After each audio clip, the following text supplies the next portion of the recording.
Dan sekarang kami undang ketiga calon wakil presiden untuk menuju ke podium masing-masing.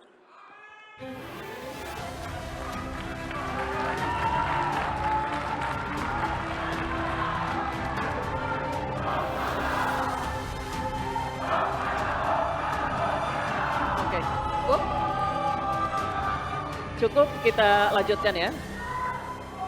Langsung saja kita akan mulai debat keempat calon wakil presiden pemilu tahun 2024. Pada sesi pertama ini kita akan mendengarkan visi, misi, dan juga program kerja dari masing-masing calon wakil presiden. Kesempatan pertama akan diberikan kepada calon wakil presiden nomor urut 1. Kami persilakan Bapak Muhaimin Iskandar untuk menyampaikan visi, misi, dan program kerjanya.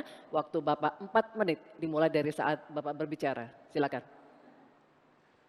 Assalamualaikum warahmatullahi wabarakatuh. Selamat malam, salam sejahtera untuk kita semua. Hadratus Syekh Ki Hasyim Asy'ari, pendiri Nahdlatul Ulama mengatakan, petani adalah penolong negeri. Akan tetapi, hari ini kita menyaksikan negara dan pemerintah abai terhadap nasib petani dan nelayan kita. Hari ini kita menyaksikan bukti bahwa hasil sensus pertanian BPS menunjukkan bahwa 10 tahun terakhir ini telah terjadi jumlah petani rumah tangga petani gurem berjumlah hampir 3 juta. Ini artinya 16 juta rumah tangga petani hanya memiliki tanah setengah hektar. Sementara ada seseorang yang memiliki tanah 500.000 hektar sebagai kekuasaan yang diberikan negara kepadanya. Di sisi yang lain kita sangat prihatin. Upaya pengadaan pangan nasional dilakukan melalui food estate. Food estate terbukti mengabaikan petani kita, meninggalkan masyarakat adat kita, menghasilkan konflik agraria dan bahkan merusak lingkungan kita. Ini harus dihentikan. Saudara-saudara sekalian, krisis iklim terjadi dan kita menyaksikan bencana ekologi terjadi di mana-mana. Negara harus serius mengatasinya. Tidak hanya mengandalkan proyek giant sea wall yang tidak mengatasi masalahnya. Kita harus sadar bahwa krisis iklim, krisis iklim harus dimulai dengan etika. Sekali lagi etika. Etika lingkungan. Etika lingkungan ini intinya adalah keseimbangan antara manusia dan alam. Tidak menang-menangan, seimbang manusia dan alam. Akan tetapi kita menyaksikan bahwa kita tidak seimbang di dalam melaksanakan pembangunan kita. Kita melihat ada yang namanya krisis iklim tidak diatasi dengan serius. Bahkan kita ditunjukkan anggaran mengatasi krisis iklim jauh di bawah anggaran sektor-sektor lainnya. Hadirin saudara sekalian setanah air yang saya cintai. Dengan kesadaran ini, maka kita harus kembali bahwa pembangunan nasional, bahwa kebijakan nasional harus berpijak kepada yang namanya keadilan. Keadilan iklim, keadilan ekologi, keadilan antar generasi, keadilan agraria, dan tentu keadilan sosial. Saudara-saudara sekalian, rakyat harus dilibatkan, rakyat tidak boleh ditinggal karena pemilik negeri ini rakyat, pemerintah hanyalah pelaksana dari pemilik negeri ini. Oleh karena itu, desa harus menjadi titik tumpu pembangunan. Petani, nelayan, peternak, masyarakat adat harus menjadi bagian utama dari program pengadaan pangan nasional. Reforma agraria harus menjadi kepastian distribusi lahan bagi para petani kita. Energi baru dan terbarukan harus digenjot, bukan malah dikurangi targetnya, diturunkan targetnya. Karena itu kita harus lakukan perubahan. Kita tidak boleh diam. Perubahan menghadapi masa depan kita dan generasi yang akan datang. Para petani dan seluruh warga bangsa yang terlibat, negara menunggu langkah kita bersua. Kita semua harus menghadirkan perubahan untuk Indonesia yang lebih baik. Baik, terima kasih.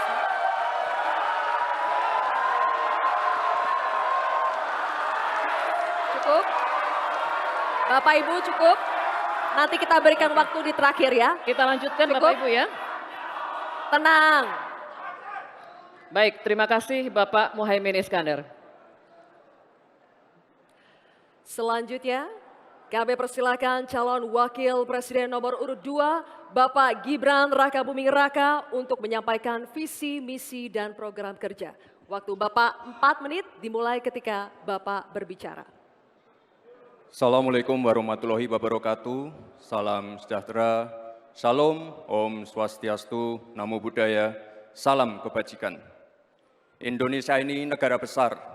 Kita harus bersyukur Indonesia memiliki sumber daya alam yang sangat kaya. Di antaranya kita punya cadangan nikel terbesar di dunia, timah terbesar nomor 2. Oleh karena itu, program hilirisasi harus dilanjutkan dan diperluas cakupannya. Tidak hanya hilirisasi tambang saja, tapi juga hilirisasi pertanian, sektor maritim, dan juga hilirisasi digital. Intinya, kita tidak boleh lagi mengirim barang mentah. Untuk mengurangi ketergantungan pada energi fosil, kita akan dorong transisi menuju energi hijau, seperti bioaftur, biodiesel, dan juga bioetanol. Yang sudah dilakukan meliputi B35 dan B40. Potensi energi baru terbarukan kita juga luar biasa sekali. Bisa mencakup 3.686 gigawatt yang meliputi energi surya, angin, air, bioenergi, dan juga panas bumi. Oleh karena itu, kerjasama Pentahelix wajib untuk didorong. Bapak Ibu yang saya hormati, teman-teman sesama anak muda, jika agenda hilirisasi, pemerataan pembangunan, transisi menuju energi hijau, ekonomi kreatif, UMKM bisa kita kawal, insya Allah akan terbuka 19 juta lapangan pekerjaan untuk generasi muda dan kaum perempuan. 5 juta diantaranya adalah green jobs. Green jobs ini adalah peluang kerja di bidang kelestarian lingkungan. Green jobs ini adalah tren peluang kerja masa kini dan masa depan. Untuk mendorong kesejahteraan petani, akan kita dorong terus ketersediaan pupuk dan bibit yang mudah dan murah. Untuk menjaga stabilitas harga pangan, akan kita optimalkan peran dari TPID, ID Food, Bulog, dan Badan Pangan. Untuk meningkatkan produktivitas para petani, akan kita dorong terus mekanisasi. Generasi muda akan kita dorong melalui smart farming. Agenda reforma agraria akan kita lanjutkan juga terkait kepemilikan tanah dan juga pemanfaatan tanah yang lebih berkeadilan. Program PTSL, redistribusi tanah, dan One Map Policy akan dilanjutkan. Anggaran dana desa sudah terbukti menurunkan angka desa tertinggal dan meningkatkan angka desa berkembang dan mandiri. Oleh karena itu, anggaran dana desa akan ditingkatkan sesuai dengan kekuatan fiskal di dalam negeri. RUU Masyarakat Hukum Adat akan didorong agar lebih berkeadilan. Karena sesuai dengan prinsip Sustainable Development Goals, yaitu Leave No One Behind. Narasi besarnya di sini adalah keberlanjutan dan penyempurnaan. Terima kasih. Wassalamualaikum warahmatullahi wabarakatuh. Baik. Masih ada waktu Bapak? Masih ada waktu. Mau dimanfaatkan atau tidak? Cukup? Baik. Oke. Cukup? Cukup? Tenang? Tenang Bapak, Baik. Ibu? Kita lanjutkan, Bapak Ibu. Kita lanjutkan. Cukup? Bisa Terima tenang? kasih. Kita lanjutkan ya. Kita lanjutkan. Baik. Nanti kita akan kasih kesempatan, kita lanjutkan dulu sesinya. Selanjutnya kami akan persilakan calon wakil presiden nomor urut 3, Bapak Mahfud MD untuk menyampaikan visi, misi, dan program kerjanya. Waktu Bapak sama 4 menit dimulai saat Bapak berbicara. Silakan Pak Mahfud. Bismillahirrahmanirrahim. Atas berkat rahmat Allah yang Maha Kuasa. Diskusi atau debat ini sangat penting karena menyangkut 3 hal yang akan menentukan masa depan negara kesatuan Republik Indonesia dan bangsa Indonesia, yaitu Tuhan, manusia, dan alam. Di dalam kearifan lokal, misalnya di Jawa dan Bali ada istilah Trihita Karana. Di Sunda, Jawa Barat ada Tritangtu, 3, ada Trinitas, Trisakti, dan sebagainya. Di dalam kearifan lokal, bangsa Indonesia masa lalu sudah biasa melakukan langkah-langkah untuk memberikan perlindungan atas lingkungan hidup agar lestari. Bahkan konstitusi kita juga menyatakan bahwa sumber daya alam itu harus dikelola dan digunakan untuk sebesar-besar kemakmuran rakyat. Saudara, sumber daya alam kita sangat kaya, tapi pangan belum berdaulat. Petani makin sedikit, lahan pertanian makin sedikit, tapi subsidi pupuk makin besar. Pasti ada yang salah. Petaninya sedikit, lahannya sedikit, kok subsidinya setiap tahun naik? Pasti ada yang salah. Laut kita berlimbah, udara kita meracuni paru-paru kita. Investor masuk, industrialisasi terjadi, lingkungan rusak, rakyat menderita. Kemudian sumber daya alam menjadi sumber sengketa di antara rakyat dengan rakyat, antara pemerintah dengan pemerintah. Allah mengingatkan tentang ini dalam Al-Quran, Dhaharul fasadi fil barri wal bahri bima kasabat aydin nas liyudhiqahum ba'dad ladzi amilu. Telah terjadi kerusakan di bumi karena tingkah laku manusia di darat dan di laut. Ini ditunjukkan oleh Allah agar manusia sadar bahwa mereka telah merusak alam di negaranya yang dikuasai seharusnya oleh bangsanya. Saudara, saya katakan ini tidak mudah, tapi hanya 2 kuncinya, komitmen dan keberanian. Pada 16 Juni 2011, sebagai Ketua MK, saya sudah mengatakan apa-apa yang diperlukan untuk ini. Saya membuat vonis tanggal 16 Juni bahwa sumber alam itu untuk memihak rakyat ukurannya ada 4. 1, pemanfaatan. 2, pemerataan. 3, partisipasi masyarakat. Dan kemudian juga penghormatan terhadap hak-hak yang diwariskan secara luhur kita. Kami akan gunakan 4 tolok ukur itu.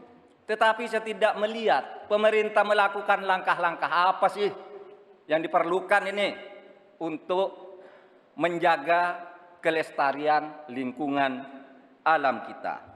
Maka kami punya program petani bangga bertani di Laut Jaya, nelayan sejahtera.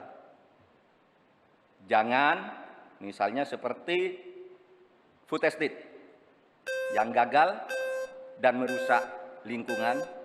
Yang benar aja, rugi dong kita. Terima kasih. Assalamualaikum warahmatullahi wabarakatuh. Baik, terima kasih Pak Mahfud. Apa-apa? Baik, terima kasih kepada ketiga calon wakil presiden kita. Dan hadirin sekalian, ini saatnya kita memberikan apresiasi kepada ketiga calon wakil presiden kita. Silakan berikan apresiasi kepada Bapak Muhaimin Iskandar, Bapak Gibran Rakabuming Raka, dan Bapak Mahfud MD.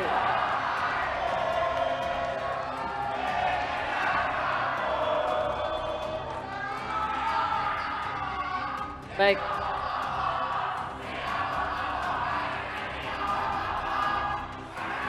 Baik hadirin dan pemirsa, kita akan jeda dulu.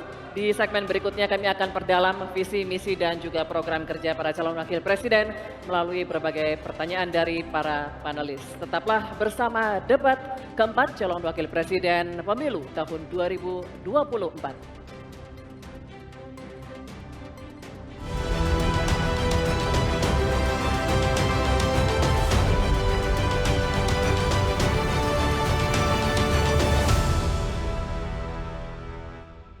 Anda kembali menyaksikan debat keempat calon wakil presiden pemilu tahun 2024.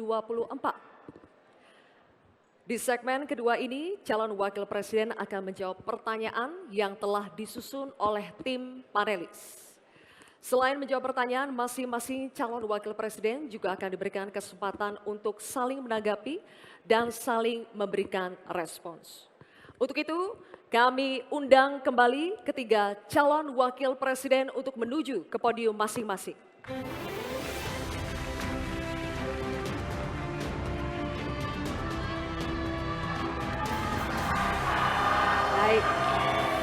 Baik, cukup.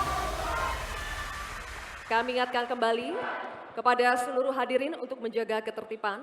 Selama acara debat ini berlangsung, kita berikan kesempatan waktu kepada ketiga calon wakil presiden kita untuk konsentrasi. Setuju Bapak Ibu? Oke, kita saling menghormati, berikan waktu kepada mereka untuk konsentrasi ya.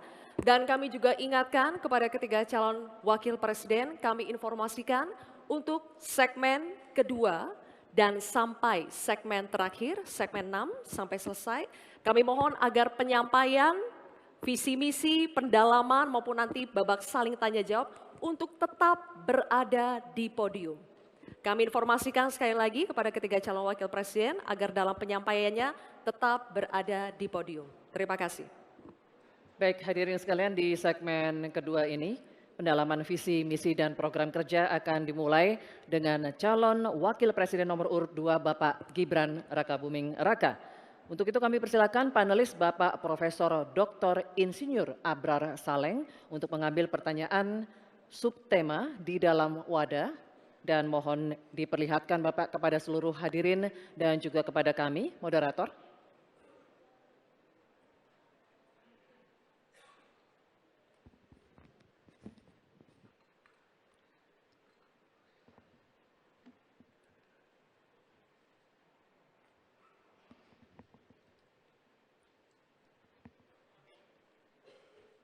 Baik, subtemanya adalah pembangunan berkelanjutan dan lingkungan hidup. Terima kasih Bapak. Kemudian kami persilakan panelis Bapak Dr. Ari Sujito untuk berkenan mengambil undangan daftar pertanyaan dari wadah. Mohon diperlihatkan hurufnya Bapak.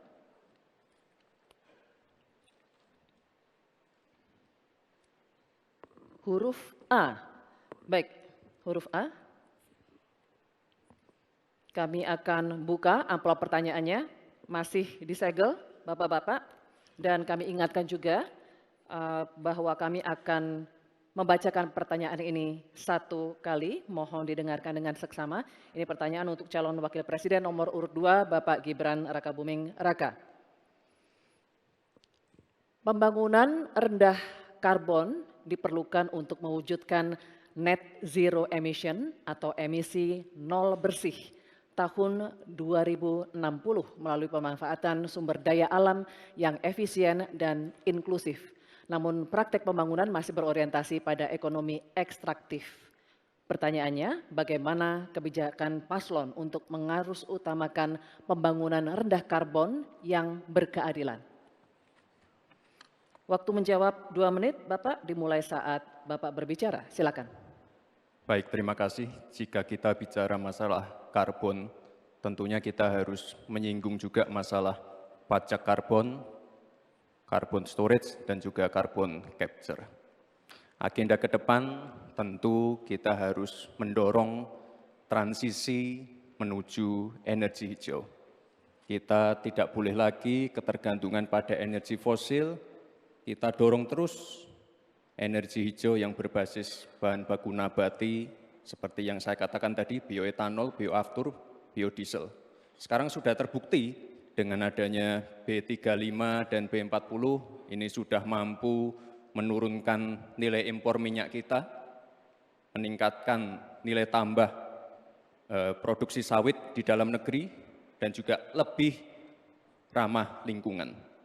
Sekali lagi, tantangannya di sini adalah mencari titik keseimbangan atau titik tengah. Kita ingin menggenjot hilirisasi industri, tapi kita juga wajib menjaga kelestarian lingkungan. Kita ingin meningkatkan produktivitas petani dan juga sektor maritim, tapi kita juga wajib menjaga keseimbangan alam. Dalam pelaksanaannya tentu AMDAL itu wajib, analisa lingkungan juga wajib, sustainability report wajib juga. Dan jangan sampai ada alih fungsi lahan yang sekiranya merugikan pengusaha lokal, UMKM lokal, ataupun masyarakat adat setempat. Sekali lagi, potensi energi baru terbarukan juga luar biasa sekali. Ada energi surya, angin, air, bioenergi, panas bumi, dan kita punya potensi yang besar sekali, 3.686 gigawatt. Terima kasih. Terima kasih Bapak Gibran Rakabuming Raka. Baik, sesinya masih berlanjut, Bapak Ibu, terima kasih. Kami persilakan sekarang untuk calon wakil presiden nomor urut 3, Bapak Mahfud MD, untuk menanggapi. Waktunya 1 menit dimulai saat Bapak berbicara. Silakan. Baik, terima kasih. Saya sudah menyimak dengan baik meskipun saya agak koreksi sedikit terhadap pertanyaan tadi. Kalau dibilang 5 tahun dari sekarang untuk emisi dan bersih, itu sebenarnya nanti tahun 2060 masih jauh waktunya. Tapi masalah yang kita lihat itu sebenarnya pengelolaan berkelanjutan belum dilakukan. Sebenarnya dulu ada garis-garis besar haluan semesta berencana yang sudah mengatur seperti ini dengan sangat rinci. Waktu tahun 62 atau 61 Presiden mengeluarkan kebijakan itu. Nah, saya sekarang ingin menatakan kebijakan insentif dan disinsentif ekonomi hijau seperti karbon, pajak limbah, dan sebagainya. Bagaimana Bapak mau melakukan itu? Baik, waktunya habis. Terima kasih. Selanjutnya, calon wakil presiden nomor urut 1, Bapak Muhaimin Iskandar. Kami berikan kesempatan juga untuk menanggapi. Waktunya 1 menit dimulai ketika Anda berbicara. Silakan. Ya, memang pajak karbon ini salah satu, bukan satu-satunya. Yang paling penting adalah dipersiapkan transisi energi baru dan terbarukan. Sayangnya, komitmen pemerintah hari ini tidak serius. Target energi baru dan terbarukan yang mestinya kita harus punya target 2025 berkurang dari 23 justru diturunkan menjadi 17%. Penundaan implementasi pajak karbon dilakukan oleh pemerintah hari ini. Dari tahun 2002 dimundur menjadi tahun 2025. Apanya yang mau dilanjutkan? Karena itu secara tegas harus dilakukan. Implementasi pajak karbon dilakukan secepat-cepatnya sekaligus transisi energi baru terbarukan dijalankan. Baik, waktunya masih ada Bapak. Cukup lanjut. Baik, terima kasih Bapak Muhaimin Iskandar atas jawabannya atau tanggapannya. Selanjutnya, kami persilakan calon wakil presiden nomor urut 2, Bapak Gibran Rakabuming Raka untuk merespons tanggapan dari calon wakil presiden nomor urut 3 dan calon wakil presiden nomor urut 1. Waktunya 1 menit dimulai saat Bapak berbicara, silakan. Terima kasih Prof. Mahfud dan Gus Muhaimin. Untuk masalah insentif, komitmen, ini bisa kita kasih contoh yang sudah berjalan saja. Contohnya pembangkit listrik tenaga surya yang ada di Cirata. Itu kan kerjasama dengan PT Masdar dari Uni Emirat Arab. Ini kan juga ada insentifnya, Prof. Ada tax holiday, tax allowance, ada pembebasan biaya modal juga, sehingga akan mendorong perusahaan-perusahaan untuk berinvestasi di bidang transisi energi hijau. Transisi menuju energi hijau ini memang tidak murah, sangat costly, karena beberapa perusahaan memang belum bisa mencapai ekonomi soft skill. Tapi yang jelas adalah komitmen kita pasti akan meningkatkan bauran listrik PLN yang sekarang cuma 20%, ini harus ditingkatkan lagi ke depan. Terima kasih. Baik, baik. Terima kasih Bapak Gibran. Oke, baik, kita selanjutnya akan beralih ke pertanyaan kedua untuk calon wakil presiden nomor urut 3, Bapak Mahfud MD. Kami akan persilakan kali ini panelis Bapak Profesor Dr. Arief Satria untuk mengambil pertanyaan subtema di dalam wadah. Silakan Bapak. Mohon diperlihatkan kepada seluruh hadirin dan juga moderator.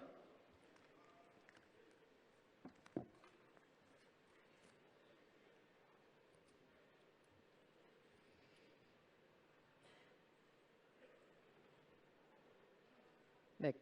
Sumber daya alam dan energi, terima kasih Pak Arief. Dan selanjutnya Ibu Dewi Kartika, kami mohon mengambil undian daftar pertanyaan dari wadah.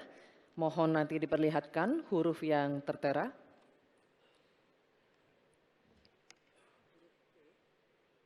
Huruf C, terima kasih Ibu. Baik, kami akan buka Bapak-Bapak amplop pertanyaannya, masih tersegel juga. Kami ingatkan kembali bahwa kami akan membacakan pertanyaan ini satu kali. Mohon didengarkan dengan seksama untuk Bapak Mahfud MD. Korupsi pertambangan dan perikanan ilegal serta pembalakan liar masih marak terjadi. Hal ini mengakibatkan kerusakan ekologis di darat dan di laut serta ketidakadilan sosial. Pertanyaannya, bagaimana strategi paslon menanggulangi praktik ilegal tersebut untuk mewujudkan keberlanjutan sumber daya alam? Waktu untuk menjawab 2 menit, Bapak dimulai saat berbicara, silakan. Baik, terima kasih. Sebenarnya persoalan penyelesaian SDA dan energi selalu harus menyeluruh dari hulu ke hilir. Keterbukaan informasi agraria, termasuk kehutanan misalnya. Saya ini punya pengalaman di dalam sidang-sidang yang membicarakan tentang ini misalnya, informasinya tertutup. Siapa yang punya lahan ilegal di sebelah sana. Ketika dibuat daftar, tidak ada di dalam daftar. Sementara ada masyarakat yang punya data. Ketika ditanyakan, lalu baru ditunjukkan. Jadi penyelesaiannya tidak bisa menyeluruh. Karena kemudian atas nama keterbukaan informasi publik, mereka katakan ini rahasia. Tidak bisa dong. Rahasia itu kan bukan yang tentang data, perampasan tanah-tanah rakyat, kasus-kasusnya di mana, siapa yang menyerobot perkebunan sawit, itu kan harus daftarnya lengkap. Sesudah diselidiki apa yang terjadi di dalam analisis.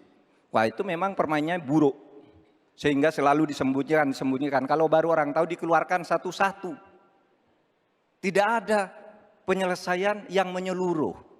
Nah, oleh sebab itu ini menjadi penting bagi kita keterbukaan informasi tentang data-data. Kalau kita mau menyelesaikan, data itu menjadi basis untuk penyelesaian. Kita juga pernah, atau kami kalau bicara soal rekam jejak, ya, kita ikut dalam upaya penyelesaian satu peta sebagai rujukan untuk masalah-masalah tersebut. Demikian. Baik, terima kasih Bapak Mahfud MD. Selanjutnya kami persilakan calon wakil presiden nomor urut 1, Bapak Muhaimin Iskandar untuk menanggapi.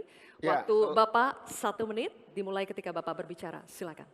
Selain yang disampaikan Pak Mahfud, salah satu yang memprihatinkan adalah data ESDM itu ada 2.500 tambang ilegal. Sementara tambang yang legal saja tidak membawa kesejahteraan. Dan kita menyaksikan dalam proses penambangan dan bisnis tambang kita, hilirisasi dilakukan ugal-ugalan, merusak lingkungan, ada kecelakaan, tenaga asing mendominasi. Di sisi yang lain juga perkembangan hilirisasi maupun tambang tidak signifikan dengan kesejahteraan masyarakat sekitar. Sulawesi Tengah, pertumbuhan ekonominya sampai sekarang bisa 13%, tinggi sekali. Tapi rakyatnya tetap miskin dan tidak bisa menikmati. Hilirisasi apa yang mau kita lakukan, sementara ilegal juga terus berlangsung. Lanjut, demikian. Terima kasih. Baik. Terima kasih Bapak Muhaimin Iskandar. Selanjutnya, giliran calon wakil presiden nomor urut 2, Bapak Gibran Rakabuming Raka. Kami berikan kesempatan juga untuk menanggapi. Waktunya 1 menit dimulai ketika Anda berbicara. Silakan. Baik, terima kasih Gus Muhaimin dan Prof. Mahfud. Dari pasangan Prabowo Gibran, simpel saja solusinya. IUP-nya dicabut, izinnya dicabut, simpel. Karena sesuai Undang-Undang Dasar 1945 pasal 33 ayat 3 dan 4 dan juga Pancasila sila 4 dan 5, kita ingin sumber daya alam ini dimanfaatkan sebesar-besarnya untuk kemakmuran rakyat. Dan juga kita harus menjalankan Permen Investasi nomor 1 tahun 2022. Intinya kita ingin perusahaan-perusahaan besar ini bisa menggandeng UMKM lokal, pengusaha lokal, jadi mereka tidak besar sendiri, tapi ikut membesarkan warga lokal, pengusaha lokal, dan UMKM setempat. Terima kasih. Masih ada waktu Pak Gibran? Cukup atau lanjut? Cukup? Baik. Terima kasih. Selanjutnya kita kembali ke calon wakil presiden nomor urut 3, Bapak Mahfud MD. Kami persilakan untuk merespons tanggapan dari calon wakil presiden nomor urut 1 dan 2. Terima kasih. Waktunya 1 menit Bapak, dimulai ketika Anda berbicara. Silakan. Baik, saya mencatat juga tambang ilegal sebanyak 2.500, tapi juga ada yang lebih dari itu. Dalam 10 tahun terakhir terjadi deforestasi 12,5 hektar hutan kita. Itu jauh lebih luas dari Korea Selatan dan 23 kali luasnya Pulau Madura di mana saya tinggal. Ini deforestasi dalam waktu 10 tahun. Bilang, ya cabut aja IUP-nya. Nah itu masalahnya. Mencabut IUP itu banyak mafianya. Banyak mafianya. Saya sudah mengirim tim ke lapangan, ditolak. Sudah putusan Mahkamah Agung. Itu begitu. Bahkan KPK seminggu lalu mengatakan untuk pertambangan di Indonesia itu banyak sekali yang ilegal dan itu di-backing oleh aparat-aparat dan pejabat. Itu masalahnya. Baik, terima kasih Waktunya Bapak. habis Pak Mahfud, terima kasih. Kita lanjutkan. Baik, kini kita beralih ke pertanyaan untuk calon wakil presiden nomor urut 1, Bapak Muhaimin Iskandar. Kami akan persilakan panelis Bapak Fabi Tumewa untuk mengambil subtema di dalam wadah. Silakan Pak, mohon diperlihatkan kepada hadirin dan juga moderator.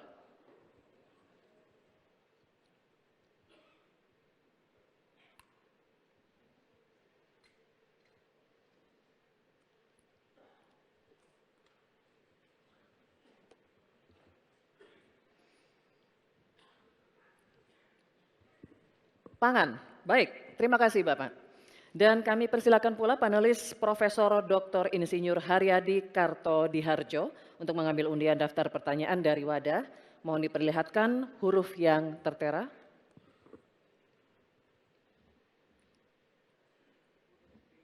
Huruf B. Terima kasih. Pangan huruf B. Baik, Bapak-bapak masih tersegel, kita akan buka.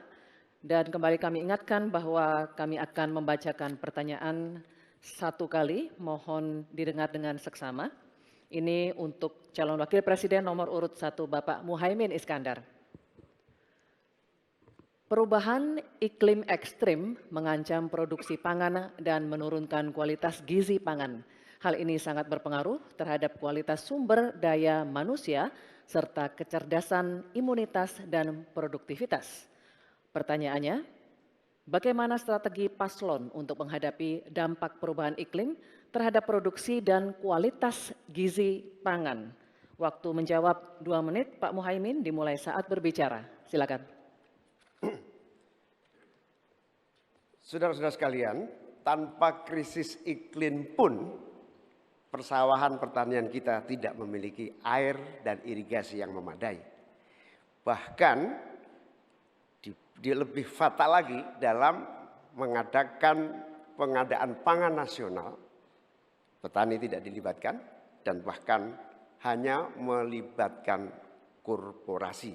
Ini yang harus kita rubah. Kita ingin melihat bahwa potensi petani dan seluruh produk-produknya masih sangat luar biasa. Mulai dari pengadaan lahan yang memadai. Dalam arti lahan-lahan yang ada melalui reformasi agraria. Reforma agraria menjadi prinsipnya. Yang kedua, petani kita harus kita beri pupuk yang cukup dengan harga yang terjangkau. Bahkan banyak petani punya duit sebetulnya tapi pupuknya tidak ada. Bagaimana mungkin? Yang kedua, potensi pupuk organik juga menjadi salah satu bagian penting agar produksi pertanian kita semakin berkualitas. Di sisi yang lain kita ingin program perlindungan gagal tanam gara-gara iklim juga kita berikan supaya petani kita aman, merasa aman dan yakin dengan produksinya. Pengembangan irigasi dan subsidi pupuk tidak bisa dielakkan. Tidak boleh kita melakukan pembiaran petani kita sehingga kita kekurangan pangan, petani kita tidak diberi kesempatan untuk mengisi kekurangan pangan itu. Kualitas pangan kita bergantung juga kemampuan kita memfasilitasi agar petani kita lebih produktif lagi. Dengan cara ini desa-desa kita libatkan untuk menjadi bagian dari satu kesatuan pengadaan pangan yang berkualitas, sekaligus kita hentikan untuk ketergantungan dari pangan di luar produksi kita sendiri. Baik, terima kasih. Selanjutnya kami persilakan calon wakil presiden nomor urut 2 Bapak Gibran Rakabuming Raka untuk menanggapi. Waktu Bapak 1 menit dimulai ketika Anda berbicara, silakan. Baik, terima kasih. Enak banget ya Gus ya, jawabnya sambil baca catatan tadi. Kuncinya di sini adalah ekstensifikasi dan intensifikasi lahan. Kemarin tahun lalu kita sudah bangun pabrik pupuk di Fak-Fak.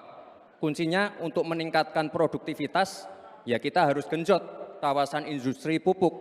Kita dekatkan pupuknya dengan lahan-lahan pertaniannya. Kuncinya pupuk dan pupuk harus didekatkan dengan lahan-lahan pertanian. Otomatis produktivitas akan meningkat. Dan jangan lupa mekanisasi. Kita ingin meningkatkan produktivitas para petani. Pakai RMU, pakai combine harvester, dan juga kita melibatkan generasi muda melalui smart farming. Pakai IoT untuk melihat pH tanah, keasaman tanah, kesuburan tanah, dan juga penggunaan drone untuk penyemprotan pestisida. Terima kasih. Baik, terima kasih. Terima kasih. Baik, kita lanjutkan Bapak-Bapak. Oke, selanjutnya. Kita lanjutkan ya Bapak Ibu. Cukup ya. Kita lanjutkan dulu. Selanjutnya giliran calon wakil presiden nomor urut 3 Bapak Mahfud MD untuk menanggapi juga. Waktunya 1 menit Bapak, dimulai ketika Anda berbicara. Silakan. Ya, kan masalahnya itu salah satu yang sering kita dengar, lahan berkurang, petani berkurang. Orang desa tidak mau lagi menjadi petani karena justru rugi. Terkadang kalau mau ingin mendapat pupuk bersubsidi dipersulit bukan main dan harus beli ke tengkulak. Nah di sini problemnya sebenarnya bagaimana penegakan aturan-aturan itu. Kami di Jawa Tengah itu pernah punya program di mana Pak Ganjar waktu jadi gubernur waktu itu membuat 29 badan usaha milik petani yang itu efektif untuk membantu petani saling menolong menggarap tanahnya sehingga dia kerasan di desa. Yang saya tanyakan, kebijakan hukum apa yang akan dilakukan untuk mengatasi masalah ini? Terima kasih. Baik, terima kasih Mahfud MD. Cukup, Kita teruskan lagi ya. Kita lanjutkan dulu ya. Kita teruskan Kita lagi lanjutkan debatnya. Cukup. Selanjutnya kita kembali ke calon wakil presiden nomor urut 1 Bapak Muhaimin Iskandar. Kami persilakan untuk merespons tanggapan dari calon wakil presiden nomor urut 2 dan 3 yang telah dikemukakan. Waktu Bapak 1 menit dimulai ketika Anda berbicara. Silakan. Terima kasih Pak Gibran. Yang Anda sampaikan hanya mengulang apa yang saya sampaikan. Saya ingin memperdalam lagi bahwa petani kita ini potensinya besar sekali. Jumlah petani kita masih sangat besar. Potensi tanah kita subur masih banyak lagi. Di sisi yang lain, kita juga memiliki apa yang disebut kebutuhan pangan kita, juga pasar yang luar biasa. Nah, dalam konteks ini, antara suplai kita punya potensi, antara permintaan kita juga punya sangat kuat. Oleh karena itu, pemerintah tidak boleh diam. Turun tangan, jangan terlalu normatif mengatasi keadaan. Untuk Pak Mahfud, saya ingin menyampaikan bahwa seluruh perangkat undang-undang yang menyangkut perlindungan petani dan produksi kita sebetulnya lengkap. Tinggal implementasi saja dari seluruh proses hukum yang kita miliki. Kemauan politik, kesungguhan, tidak mengabaikan petani yang penting. Terima kasih Bapak Muhaimin, waktunya habis. Ya, Baik, akan memberikan apresiasi. Bapak Ibu sekalian, tuntas sudah segmen kedua kita. Ini saatnya kita berikan apresiasi kepada ketiga calon wakil presiden kita.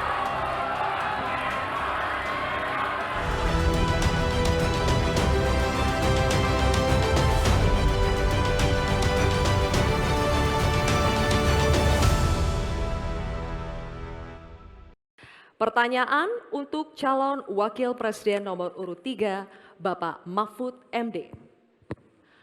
Kebijakan agraria dan sumber daya alam sering tanpa persetujuan masyarakat adat. Akibatnya, sejak 2014 terjadi perampasan 8,5 juta hektar wilayah adat, mengakibatkan 678 kasus kriminalisasi dan pemiskinan perempuan adat. Pertanyaannya, bagaimana strategi paslon untuk memulihkan hak-hak masyarakat adat? Waktu menjawab 2 menit dimulai saat Bapak berbicara. Silakan.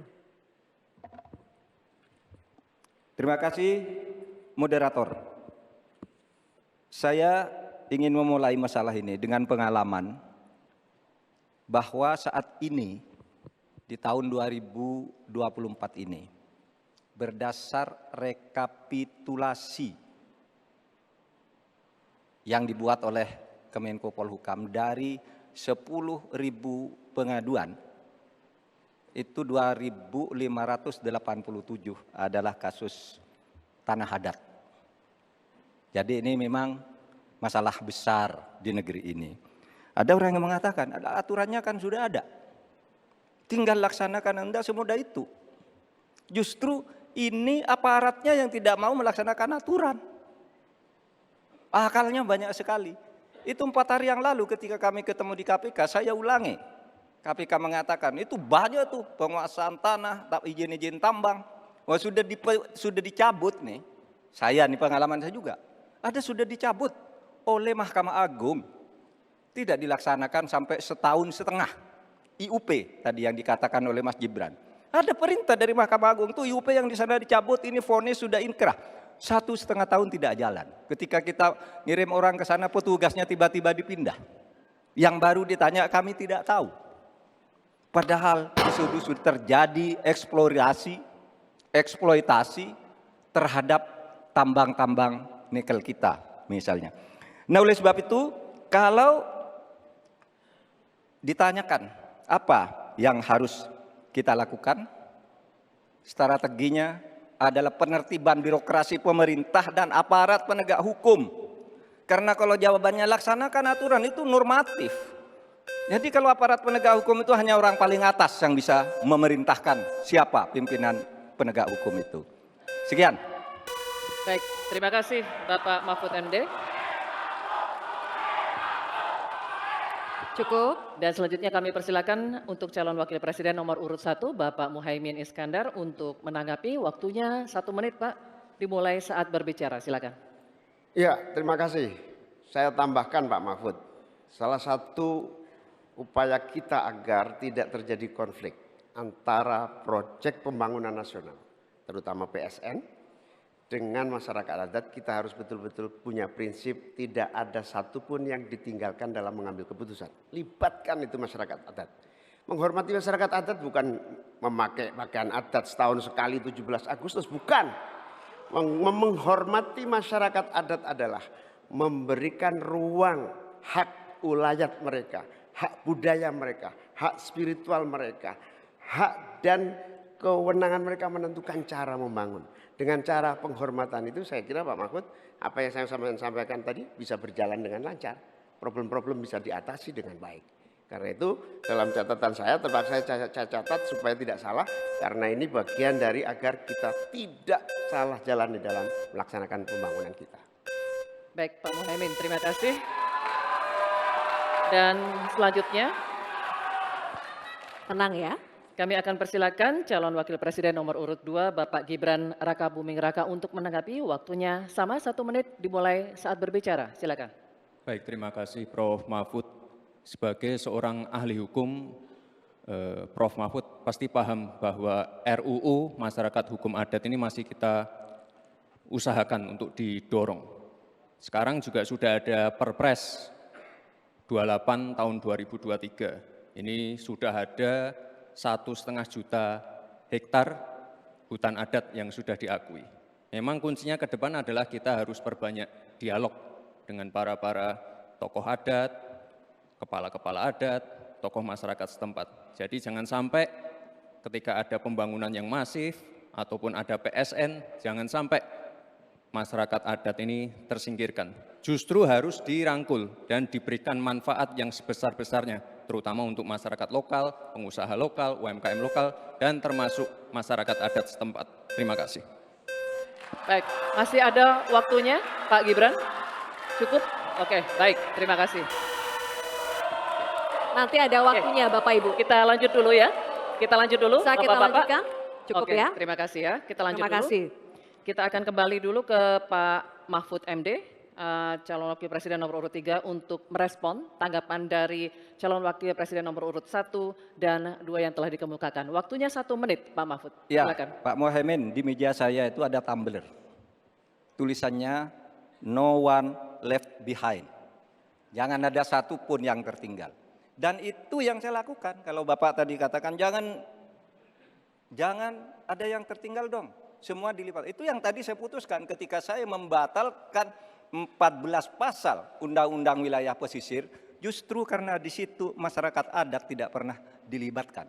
Sehingga mereka coba.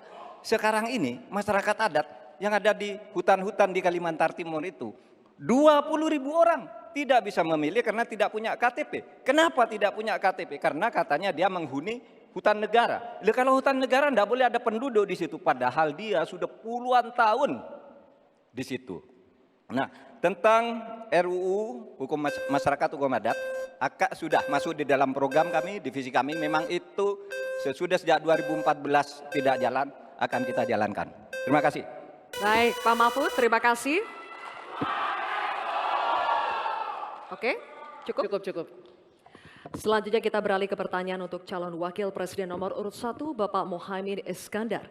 Untuk itu kami persilakan kepada panelis Bapak Profesor Sudarto PhD PhD untuk mengambil undian subtema pertanyaan dari dalam wadah.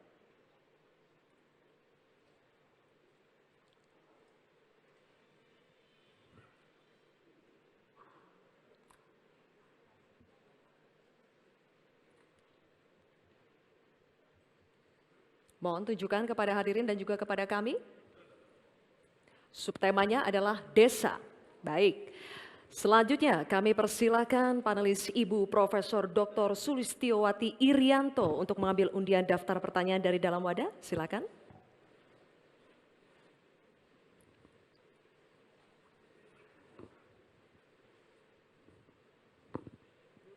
Mohon ditunjukkan ke hadirin dan kepada kami. Huruf A, baik. Subtema desa, huruf A. Amplopnya masih dalam keadaan tersegel, Bapak. Saya akan buka amplopnya dan kami ingatkan kembali kepada calon wakil presiden untuk mendengarkan pertanyaan dengan seksama karena pertanyaan hanya akan kami bacakan 1 kali. Pertanyaan untuk calon wakil presiden nomor urut 1 Bapak Muhaimin Iskandar. Desa adalah daerah yang cenderung ditinggalkan warganya. Dampaknya desa makin kehilangan sumber daya manusia potensialnya. Pertanyaannya, bagaimana kebijakan dan strategi paslon agar warga desa lebih berminat untuk tinggal dan membangun desanya? Bapak Muhaimin, waktu Anda menjawab 2 menit dimulai saat Anda berbicara, silakan.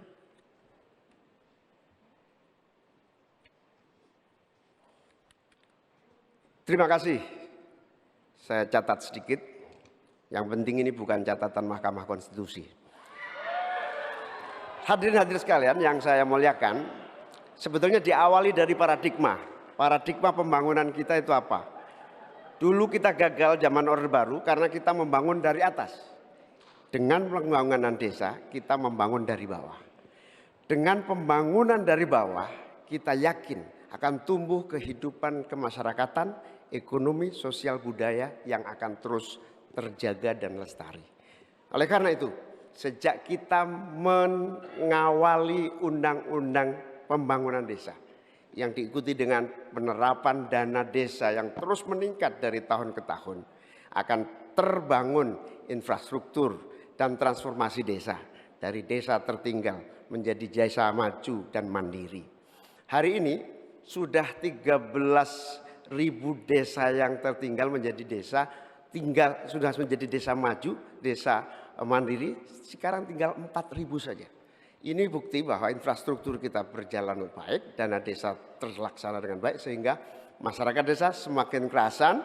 Nanti ke depan kita akan siapkan lagi, naikkan lagi anggaran 5 miliar per desa. Agar apa? Tidak hanya infrastrukturnya yang baik, tetapi juga ada kehidupan ekonomi yang tumbuh melalui BUMDes, melalui berbagai kegiatan wirausaha yang tumbuh, pertanian, peternakan, ekonomi kreatif tumbuh di desa. Sehingga orang tertarik di desa. Jadi infrastruktur beres, pembangunan sarana prasarana tumbuh, kegiatan ekonomi memadai, dan desa terjaga menjadi komunitas yang membanggakan. Sehingga masyarakat tidak lagi tertarik menjadi urbanisasi, tapi juga kembali ke desa, membangun desa untuk pembangunan bangsa. Baik, waktunya masih. Waktu habis. Terima kasih. Nanti ada waktunya. Bapak Ibu, Kita lanjutkan tenang? Bapak Ibu.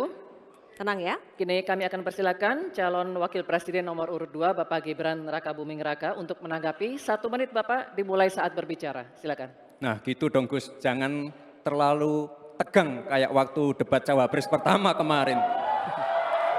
Intinya di sini adalah bagaimana kita bisa menumbuhkan rasa sense of belonging dari masyarakat desa.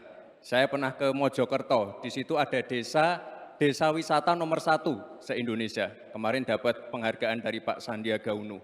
Intinya adalah ini adalah desa wisata dibangun dengan crowdfunding. Jadi masyarakat desa punya saham di destinasi wisata tadi. Jadi ini salah satu contoh yang baik cara bagaimana agar masyarakat desa tidak meninggalkan desa atau mencari pekerjaan di kota. Kita bangun sense of belonging, kita pengen program-program yang sudah dijalankan di Mojokerto ini juga bisa dijalankan di desa-desa yang lain. Terima kasih. Baik, waktunya masih cukup Pak Gibran? Oke. Nanti ada waktunya. Bapak Baik. Ibu, cukup? Pak, Bapak, Nanti ada cukup? waktunya, kita Cukup. lanjutkan ya. Terima kasih. Tenang ya, lanjutkan. kita lanjutkan ya. Kita akan persilakan Tenang sekarang ya. calon wakil presiden nomor urut 3, Bapak Mahfud MD untuk menanggapi. Waktunya 1 menit, Pak Mahfud dimulai saat berbicara, silakan. Bapak Cawapres, Bapak Muhaimin Iskandar, calon presiden kami, Bapak Ganjar Pranowo, punya catatan menarik tentang apa yang dilakukan untuk mengatasi hal yang tadi ditanyakan. Pertama, ada program 1000 embung. Ada program desa mandiri, mandiri energi dan mandiri pangan, kemudian pembangunan irigasi. Lalu di daerah istimewa Yogyakarta ada satu daerah Panggung Harjo namanya, desa Panggung Harjo itu dikenal sangat maju, koperasinya jalan, irigasinya jalan, UMKM-nya jalan, dikelola oleh desa itu dengan baik. Nah masalahnya sekarang sebenarnya ada pepatah, deso mowo coro, negoro mowo toto. Ini yang di daerah-daerah lain tidak jalan. Negara terlalu intervensi ke desa dalam soal-soal administratif. Terima kasih. Terima kasih Pak Mahfud. Kini kita akan kembali ke calon wakil presiden. Kita akan kembali ke calon wakil presiden nomor urut 1, Bapak Muhaimin Iskandar. Kami persilakan untuk merespon tanggapan dari cawapres nomor urut 2 dan 3 yang telah diberikan. Waktunya 1 menit, Bapak.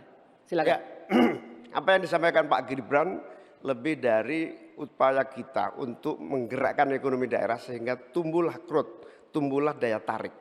Yang lebih penting dari itu adalah desa ini harus terus diberi fasilitas insentif untuk lebih maju.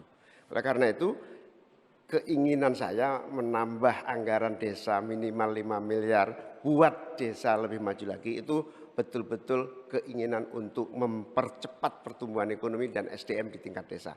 Begitu juga yang disampaikan Pak Mahfud tadi, bahwa kearifan masyarakat desa ini harus terus dijaga. Seluruh tata kelola yang tumbuh dari kultur yang kuat ini harus dijaga betul. Bahkan menjadi kekuatan daya tarik wisata, bisa menjadi juga ekonomi kreatif yang kita pasarkan ke berbagai daerah di tiap-tiap desa. Makanya sekarang tumbuh desa wisata di mana-mana. Tumbuh ekonomi kreatif yang muncul dari desa. Baik, Bapak Muhaimin, waktu Anda habis. Terima kasih. Baik, oke. Selanjutnya kita beralih ke pertanyaan untuk calon wakil presiden nomor urut 2, Bapak Gibran Rakabuming Raka. Untuk itu kami persilakan kepada panelis Bapak Insinyur Tubagus Furkon Sofhani, MA PhD, untuk mengambil undian subtema pertanyaan dari dalam wadah.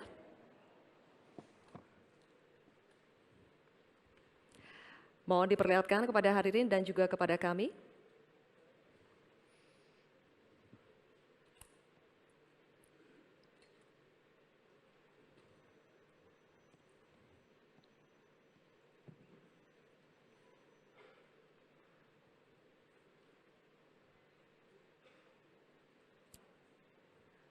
Subtemanya adalah agraria. Baik, terima kasih. Selanjutnya kami persilakan panelis Bapak Dr. Ari Sujito untuk mengambil undian daftar pertanyaan dari dalam wadah, Bapak.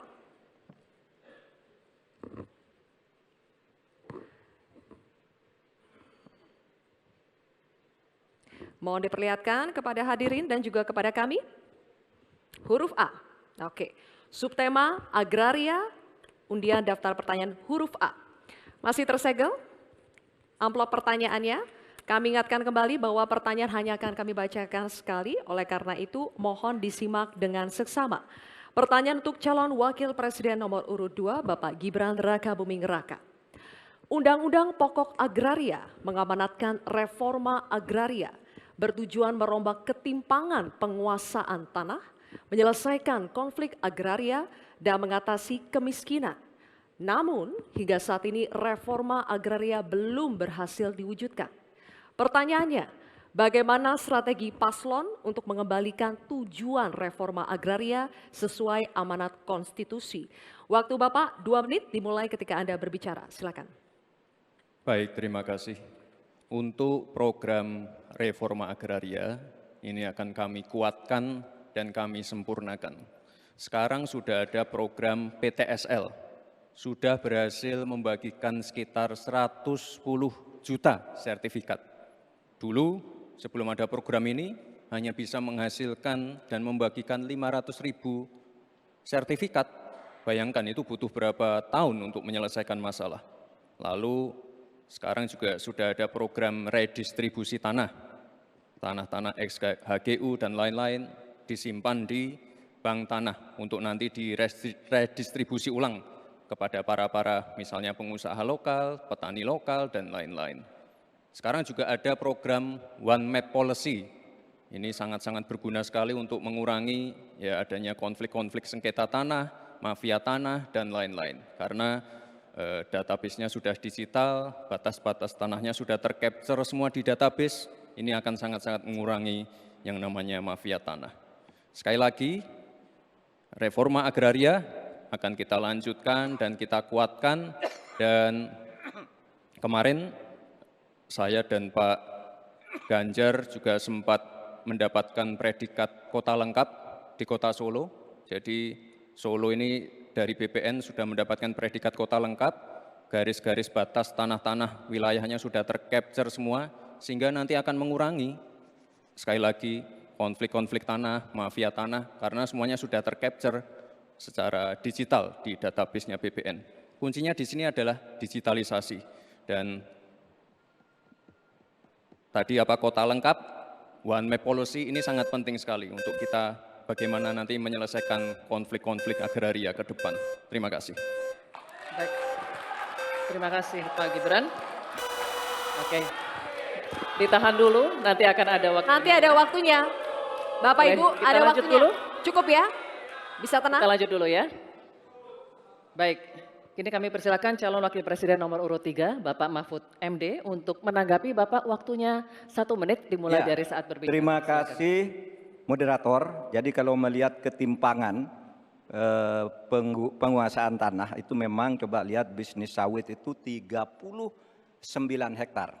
Sementara hanya segelintir orang di bisnis sawit. Sementara para petani kita sebanyak 17 juta orang itu kalau dirata-ratakan itu hanya menguasai setengah hektar. Itulah sebabnya dulu ada reforma agraria yang ditugaskan kepada Presiden untuk segera dilakukan reforma. Reforma agraria itu ada 2. Ada 3. 1 legalisasi. Yang kedua redistribusi, lalu yang ketiga pengembalian klaim-klaim hak atas tanah. Nah ini yang sekarang belum satu pun ada sertifikat untuk redistribusi. Yang ada itu baru legalisasi, yaitu orang sudah punya lalu diberi sertifikatnya di situ. Yang lain belum dapat nih redistribusinya nih. Terima kasih. Baik, waktunya habis Pak Mahfud. Kini kami akan lanjutkan untuk calon wakil presiden nomor urut 1, Bapak Muhaimin Iskandar, memberikan tanggapan, waktunya 1 menit dimulai saat berbicara. Silakan. Pak Gibran harus tahu persis ya bahwa redistribusi lahan ini bukan tidak sama dengan sertifikasi. Pemerintah sebetulnya sudah memiliki Perpres 86 tahun 2018 yang menentukan lokasi prioritas reformasi agraria. Sehingga sebetulnya sederhana, laksanakan itu dengan sungguh-sungguh, maka akan terdistribusi hak-hak tanah. Kalau tadi ada pernyataan soal konstitusi, prinsip dasar distribusi tanah itu memang melekat dalam konstitusi kita. Bahwa seluruh kekayaan negara ini punya negara. Dan tugas adanya pemerintah itu adalah membagi aset tanah ini dalam reforma agraria. Sehingga sertifikat yang menjadi agenda itu sama sekali tidak masuk dalam redistribusi aset, distribusi lahan. Sehingga kita harus robah dan kita tunjukkan bahwa terjadi distribusi lahan untuk petani semakin sejahtera. Baik, waktunya habis. Mohon Cukup tenang. ya? Cukup. Nanti ada waktunya, kita lanjut dulu ya. Kita akan kembali ke calon wakil presiden nomor urut 2, Bapak Gibran Rakabuming Raka, untuk merespon tanggapan dari cawapres nomor urut 3 dan 1, waktunya 1 menit. Silakan. Baik, terima kasih Gus Muhaimin dan Prof. Mahfud. Tentunya untuk mengakselerasi proses redistribusi tanah, ini kan sudah ada MOU antara Mahkamah Agung dengan Kementerian ATR. Jadi ada sertifikasi hakim-hakim selama 40 jam diberikan pengetahuan tentang masalah-masalah tanah. Jadi sehingga ke depan bisa mempercepat dan mengakselerasi proses redistribusi tanah, terutama tanah-tanah yang masih bermasalah ataupun tanah-tanah ex-HGU yang masih bermasalah juga. Jadi ke depan yang namanya pengadilan untuk masalah pertanahan ini akan bisa diselesaikan karena sudah ada MOU antara Mahkamah Agung dan Kementerian ATR. Dan ke depan fungsi dari bank tanah akan kita optimalkan sekali lagi. Jadi permasalahannya kita selesaikan di pengadilan, masuk ke bank tanah, lalu direstribusi ulang ke para masyarakat adat setempat atau pengusaha-pengusaha lokal. Baik, Terima kasih. waktunya habis. Saatnya kita berikan apresiasi, silakan untuk ketiga calon wakil presiden kita.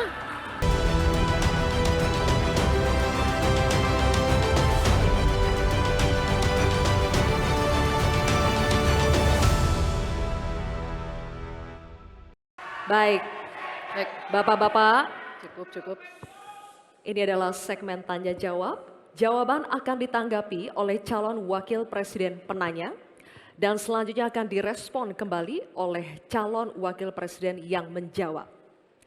Sebelumnya, kepada para calon wakil presiden, kami informasikan kembali untuk melakukan tanya jawab sesuai dengan tema debat pada malam hari ini, yakni pembangunan berkelanjutan dan lingkungan hidup, sumber daya alam dan energi, pangan, agraria, masyarakat adat, dan desa. Jika menggunakan singkatan atau terminologi, mohon diberikan penjelasannya agar pertanyaannya jelas dan dimengerti oleh calon wakil presiden lainnya. Kami informasikan juga untuk dalam penyampaiannya tetap berada di podium. Ya, dan pada segmen ini, kesempatan pertama akan kami berikan kepada calon wakil presiden nomor urut 1, Bapak Muhaimin Iskandar, untuk bertanya kepada calon wakil presiden nomor urut 2, Bapak Gibran Rakabuming Raka. Bapak Muhaimin, waktunya 1 menit dimulai saat Bapak berbicara. Silakan. Terima kasih.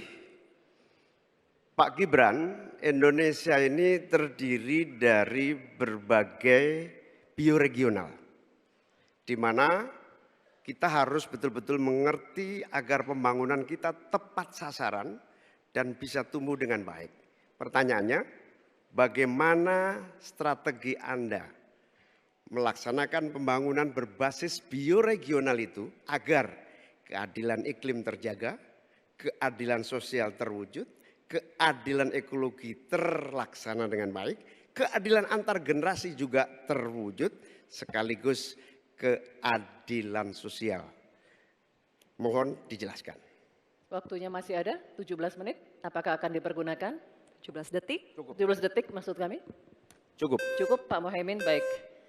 Kini kami persilakan calon wakil presiden nomor urut 2 Bapak Gibran Rakabuming Raka untuk menjawab. Waktunya 2 menit dimulai saat Bapak berbicara.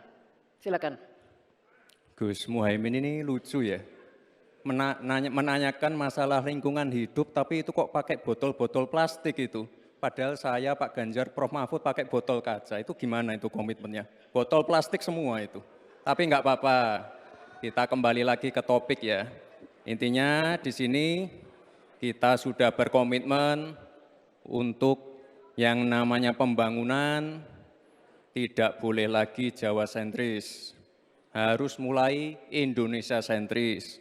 Kemarin Gus Muhaimin menolak IKN, tidak apa-apa, akan kita lanjutkan dan akan kita perkuat IKN itu. Sekali lagi yang namanya pembangunan yang masif harus memperhatikan aspek lingkungan, sosial dan keberlanjutannya. Kita pastikan mencari titik tengah, sekali lagi titik tengah, titik keseimbangan. Membangun hilirisasi industri, tapi harus memperhatikan lingkungan hidup. Menggenjot produktivitas para petani, sektor maritim, tapi juga harus menjaga keseimbangan alam. Pastikan sekali lagi AMDAL, analisa lingkungan, sustainability report bisa tersajikan dengan baik dan pastikan menggandeng pengusaha-pengusaha lokal, UMKM lokal. Jadi tidak besar sendiri tapi ikut membesarkan yang lain. Intinya adalah anggaran ini dipakai untuk kesejahteraan rakyat. Pemerataan pembangunan itu penting. Dan sekali lagi, pembangunan yang masif harus memperhatikan sisi-sisi lingkungan hidup. Karena sekali lagi, yang namanya bencana kekeringan, banjir, kenaikan air laut, ini ancamannya sudah ada di depan mata. Dan ini adalah ancaman yang sangat nyata. Terima kasih. Baik. Ini kami persilakan. Nanti ada waktunya. Nanti ada waktunya. Cukup. Cukup. Kami persilakan calon wakil presiden nomor urut 1 Bapak Muhaimin Iskandar untuk menanggapi. Waktunya 1 menit Bapak di saat berbicara akan dimulai. Silakan. Pertanyaan saya tidak terjawab sama sekali. Karena di undang-undang kita juga dinyatakan bahwa potensi bioregional kita itu adalah bahwa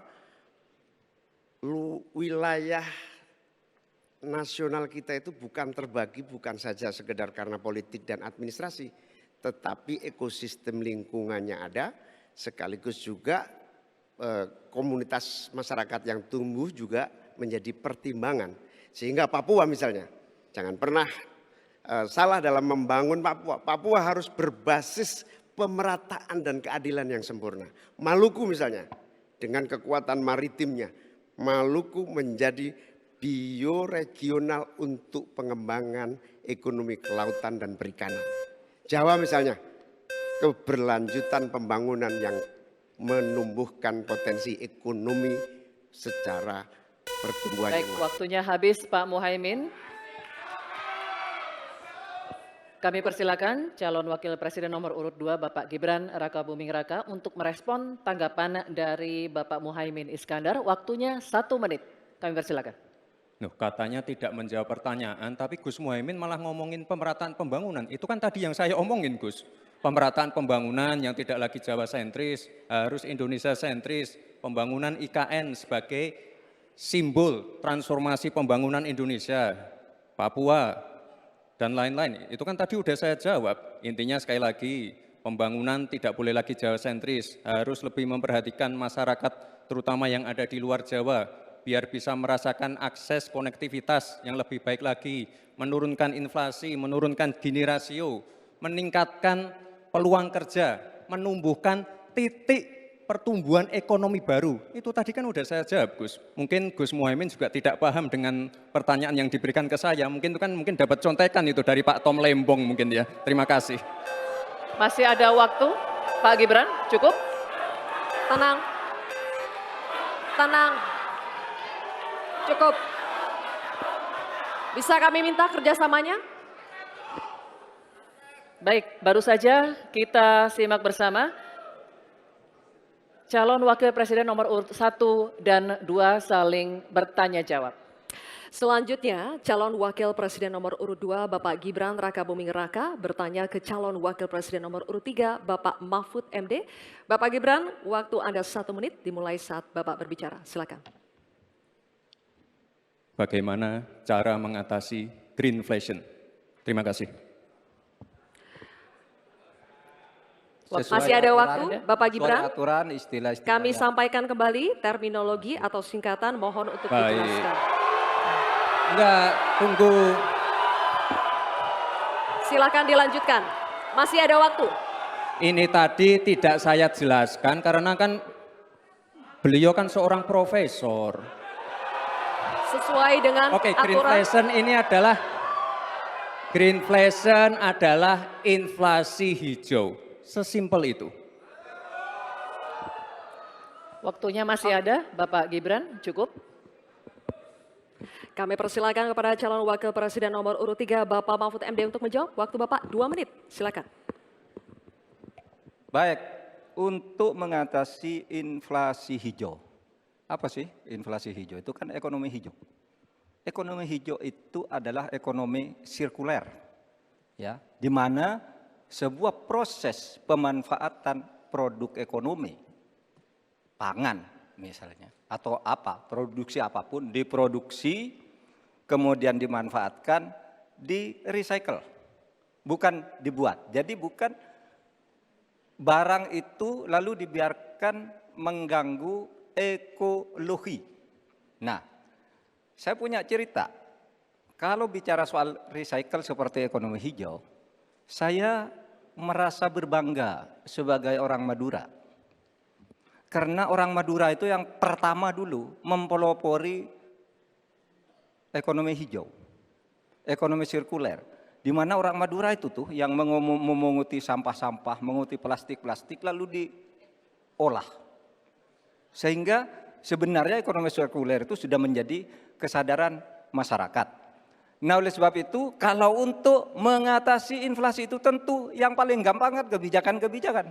Diatur saja jatahnya. Di sini kan harus ada data. Kecenderungannya di sini begini, kebijakannya harus begini. Kecenderungannya di sini begini, kebijakannya harus begini. Nah, itulah yang kita pahami tentang ekonomi hijau, ya, inflasi hijau dan sebagainya dan sebagainya. Nah, saudara, banyak hal yang harus kita lakukan. Karena misalnya ya, ukuran kemajuan ekonomi kita selalu diukur dari sekitar 5 hal.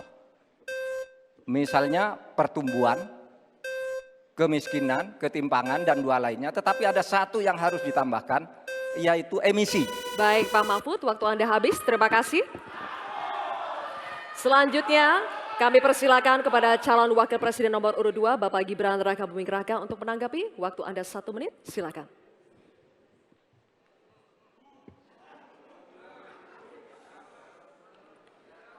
Saya lagi nyari jawabannya Prof. Mahfud. Saya nyari-nyari di mana ini jawabannya. Kok nggak ketemu jawabannya. Saya tanya masalah inflasi hijau kok malah menjelaskan ekonomi hijau. Prof. Mahfud, yang namanya greenflation atau inflasi hijau itu ya kita kasih contoh yang simpel aja. Demo rompi kuning di Perancis. Bahaya sekali. Sudah memakan korban. Ya, ini harus kita antisipasi, jangan sampai terjadi di Indonesia. Kita belajar dari negara maju. Negara maju aja masih ada tantangan-tantangannya. Intinya transisi menuju energi hijau itu harus super hati-hati. Jangan sampai malah membebankan R&D yang mahal, proses transisi yang mahal ini kepada masyarakat, pada rakyat kecil. Itu maksud saya inflasi hijau, Prof. Mahfud. Terima kasih. Masih ada waktu Pak Gibran? Cukup? Baik. Terima kasih. Kita Sekarang- lanjutkan dulu. Nanti akan ada waktunya untuk memberikan support. Kita lanjutkan dulu Bapak Ibu, terima kasih. Kita teruskan ya. Kami persilakan calon wakil presiden nomor urut 3, Bapak Mahfud MD untuk merespon tanggapan dari Bapak Gibran Rakabuming Raka. Waktu Bapak 1 menit dimulai ketika Bapak berbicara. Silakan. Saya juga ingin mencari itu jawabannya ngawur juga itu. Gila ini.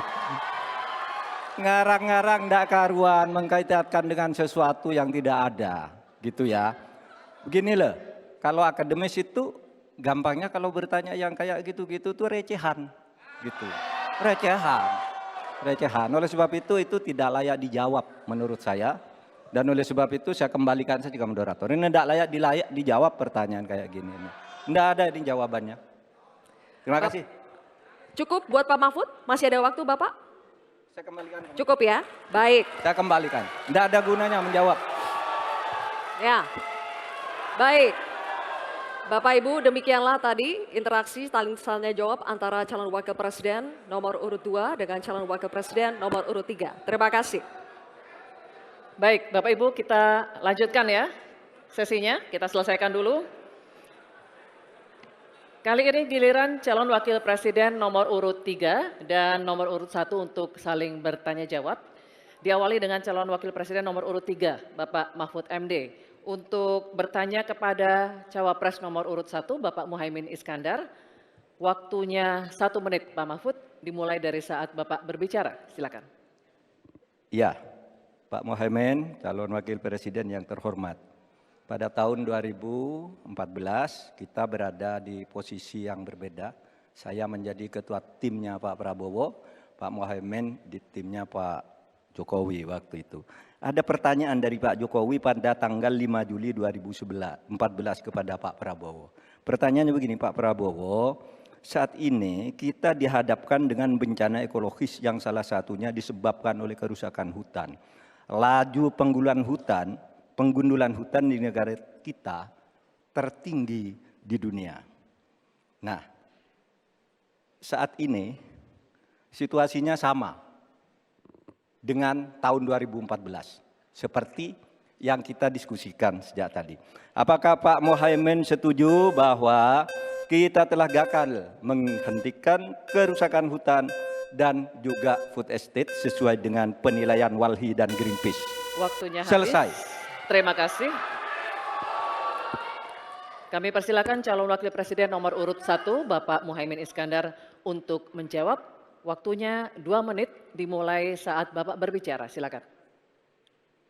Yang patut untuk bisa menjadi alat ukur adalah bahwa dari seluruh rencana mengurangi deforestasi itu adalah berapa prestasi untuk melakukan penghijauan atau reforestasi. Sampai hari ini saya setuju dengan Pak Mahfud, tidak ada keseriusan dan kesungguhan untuk itu. Bahkan mau menyediakan pangan nasional saja, kenapa tidak melibatkan petani? Malah juga melakukan penggundulan hutan dan gagal lagi. Karena apa? Karena tidak melibatkan masyarakat adat setempat, juga tidak melibatkan para petani, bahkan merusak keanekaragaman hayati kita. Sehingga menurut saya ini soal keberpihakan Pak Mahfud. Keberpihakan kepada pembangunan yang berbasis keberlanjutan. Di mana kita tidak akan main-main dengan soal ini soal nasib generasi. Prinsipnya satu, keadilan. Keadilan ekologi harus nomor satu. Jangan pernah membiarkan keadilan ekologi ini tidak terlaksanakan dengan baik. Yang kedua, keadilan iklim. Yang ketiga, keadilan antar generasi. Komitmen keadilan ini termasuk komitmen keadilan agraria, keadilan sosial. Enggak dijalankan sama sekali karena memang apa? Tidak ada komitmen dan kesungguhan. Konstitusi sudah ada, anggaran juga punya, kemudian undang-undang juga banyak. Sekali lagi, komitmen dan kemauan sungguh serta tidak abai terhadap tugas dan tanggung jawab sebagai pemerintah. Oleh karena itu nanti kalau amin dipercaya, insya Allah yang paling pokok adalah kesungguhan, komitmen untuk melaksanakan konstitusi dengan sungguh-sungguh, berpihak kepada rakyat dan lingkungan, bukan berpihak kepada investor ataupun pengusaha. Waktunya masih cukup, Pak Muhaimin.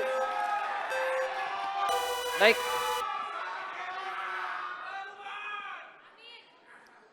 Kini kami persilakan Cawapres nomor urut 3 Bapak Mahfud MD untuk menanggapi, waktunya 1 menit. Baik. Mulai dari saat berbicara, silakan. Pak Muhaimin, ke depan itu menurut saya pemerintah perlu melaksanakan 2 putusan Mahkamah Konstitusi yang dulu saya yang membaca vonis itu dan mengetokkan palunya.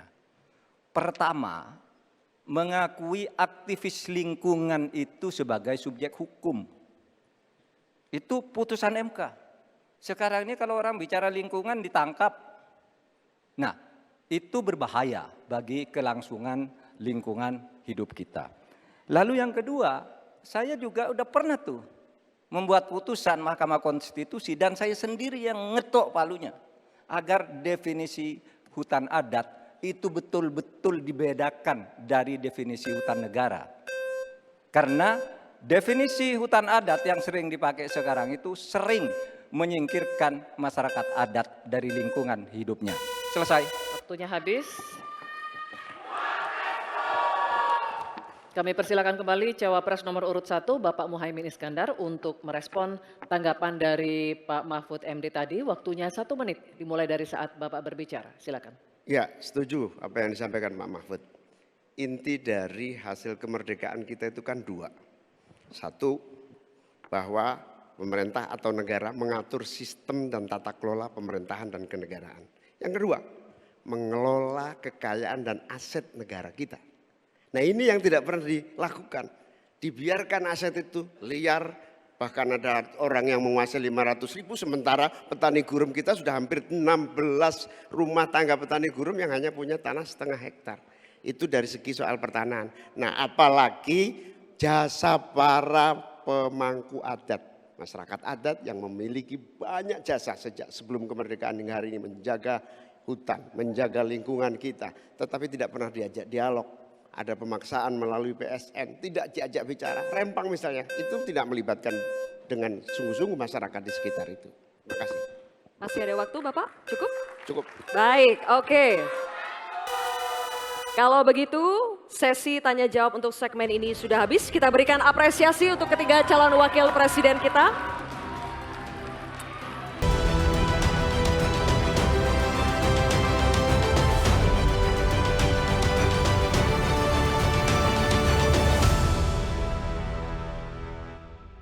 Di segmen kelima ini kita akan melanjutkan tanya jawab antar calon wakil presiden.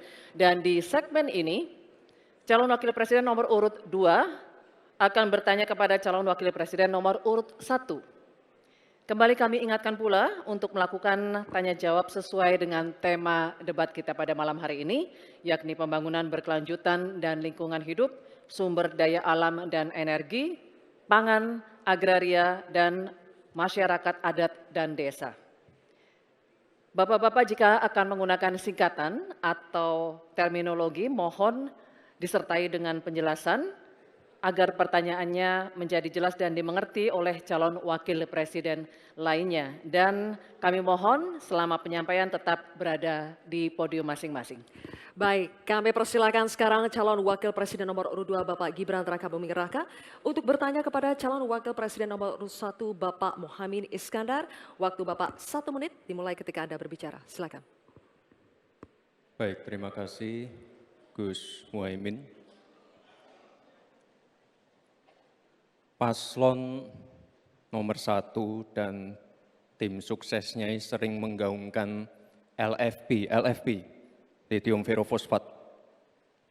Saya nggak tahu ini pasangan nomor 1 ini anti nikel atau gimana. Mohon dijelaskan. Masih ada waktu, Pak Gibran, apakah akan digunakan? Akan saya gunakan apabila pertanyaannya belum jelas. Bagaimana Gus? Cukup? Saya jelaskan juga nggak apa-apa. Singkatan dan terminologi mohon dijelaskan. Mas LFP, Gibran. lithium ferrofosfat. Tadi sudah saya bilang kan, lithium ferrofosfat. Itu sering digaungkan Pak Tom Lembong itu. Lithium? Lithium ferrofosfat. Baik. Masih ada waktu untuk menjelaskan atau cukup? Cukup? Baik. Sekarang kami persilakan kepada calon wakil presiden nomor urut 1 Bapak Muhaimin Iskandar untuk menjawab. Waktu Bapak 2 menit dimulai ketika Anda berbicara. Silakan. Terima kasih. Tenang Pak Gibran. Semua ada etikanya.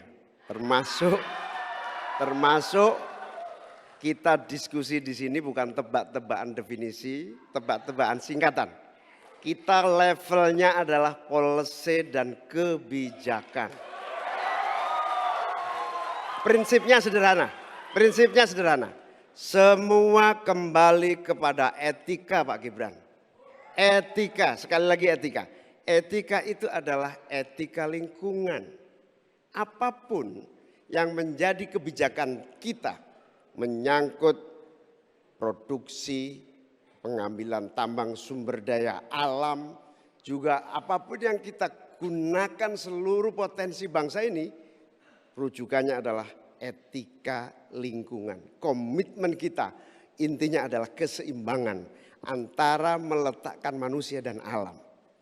Keseimbangan ini tidak bisa ditawar-tawar agar pembangunan kita berkelanjutan, agar melibatkan semua pihak yang ada. Tidak ada satupun yang tertinggal. Sehingga produksi yang kita munculkan pun dari tambang, dari litium, dari apapun. Itu tidak sembrono dan tidak sewenang-wenang.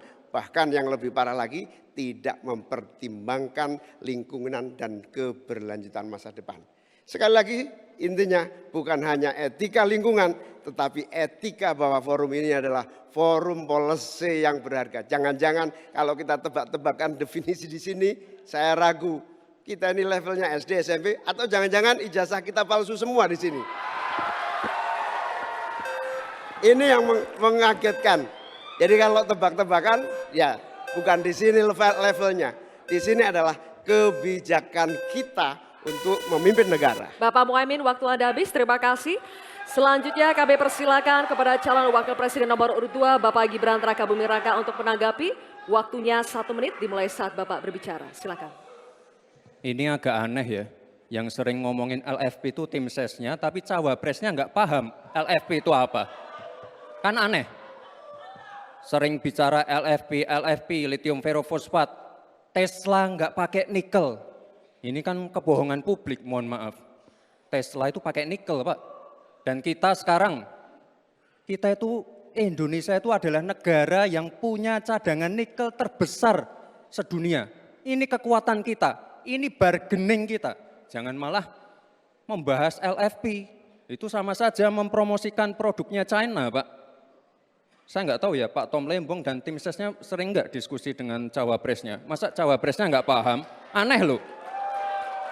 Saya jelaskan sekali lagi, litium ferrofosfat itu adalah alternatif dari nikel. Intinya ada negara yang nggak mau pakai nikel. Nah, itu loh Gus yang saya maksud. Apakah Gus Muhaimin juga anti nikel? Baik, Seperti Pak waktunya Pong habis. Lembong. Terima kasih Pak Gibran. Baik, kami lanjutkan. Mohon tenang dulu Bapak, Ibu. Cukup Bapak-Bapak, bisa kita lanjutkan ya. Terima kasih, terima kasih, terima kasih. Sekarang kami persilakan kepada calon wakil presiden nomor urut 1 Bapak Muhaimin Iskandar untuk merespon tanggapan dari Bapak Gibran Rakabuming Raka. Waktu Anda 1 menit Bapak, silakan. Saya setuju bahwa potensi sumber daya alam kita harus terus kita promosikan.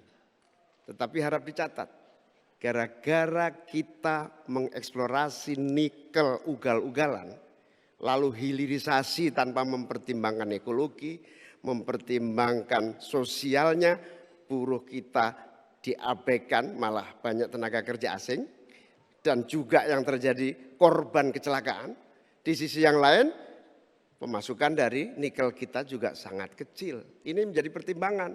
Dan yang paling parah, nikel kita berlebih produknya. Sehingga bukan harga tawar kita menaik, malah kemudian kita menjadi korban dari policy kita sendiri. Sementara kita masa depannya menjadi tidak jelas, di sisi yang lain kita mengorbankan lingkungan dan sosial kita sekaligus keuntungan yang sangat terbatas bagi negara. Oleh karena itu bukan soal gegabah, ini soal keberanian dan keberpihakan. Waktunya habis Bapak Muhaimin. Terima kasih.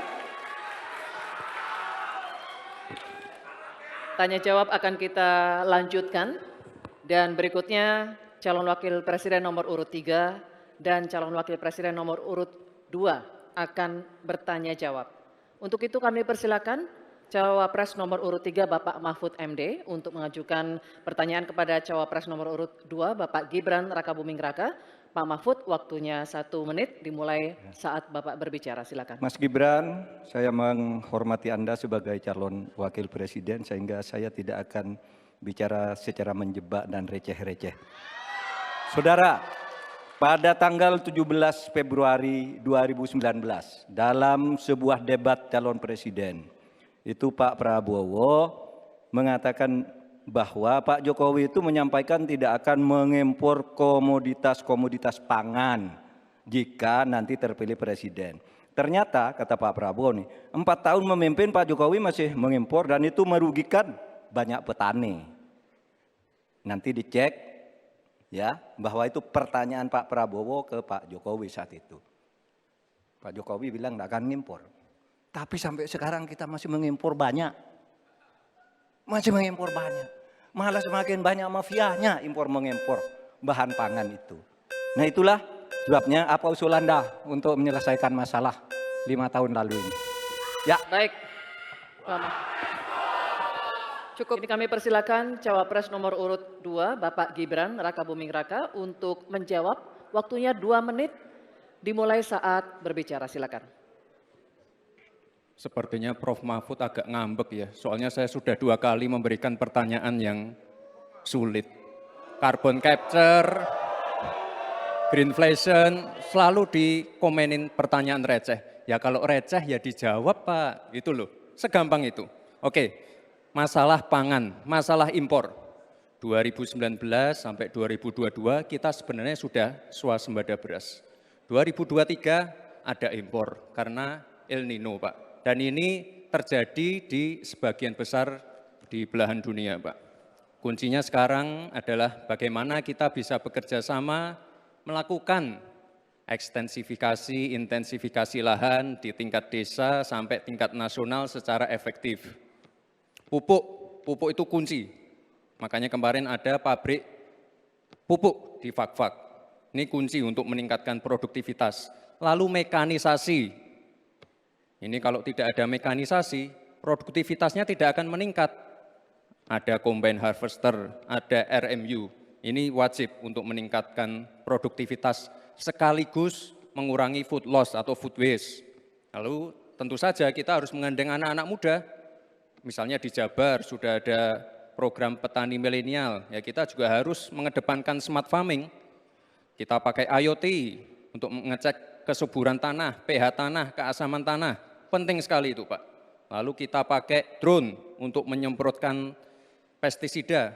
Jadi memang yang namanya food estate, lahan pertanian itu adalah program jangka panjang Pak. Jadi tidak bisa dijudge sekali panen, 2 kali panen, 3 kali panen. Panen pertama, kedua, ketiga itu pasti tidak pernah 100%. Ini yang petani pasti paham. Baru nanti panen ke-6, ke-7, ke-8 baru akan kelihatan seperti apa hasilnya. Itu Pak, terima kasih dan mohon maaf sebelumnya Pak. Waktunya habis, terima kasih. Cukup, cukup. Bapak Ibu cukup. Baik, kita lanjutkan dulu. Saatnya calon wakil presiden nomor urut 3 Bapak Mahfud MD untuk menanggapi, waktunya 1 menit saat Bapak berbicara, silakan. Pertanyaan saya bukan itu. Pertanyaannya itu, dulu Pak Prabowo bertanya, katanya Pak Jokowi tidak mau ngimpor beras. Lalu sekarang faktanya, per hari ini, catatan data ini harus dibaca ini. Impor kedelai 2 juta ton, susu 280 juta ton, gula pasir 4,1 juta ton, beras 2,8 ton, daging sapi 160 juta ton.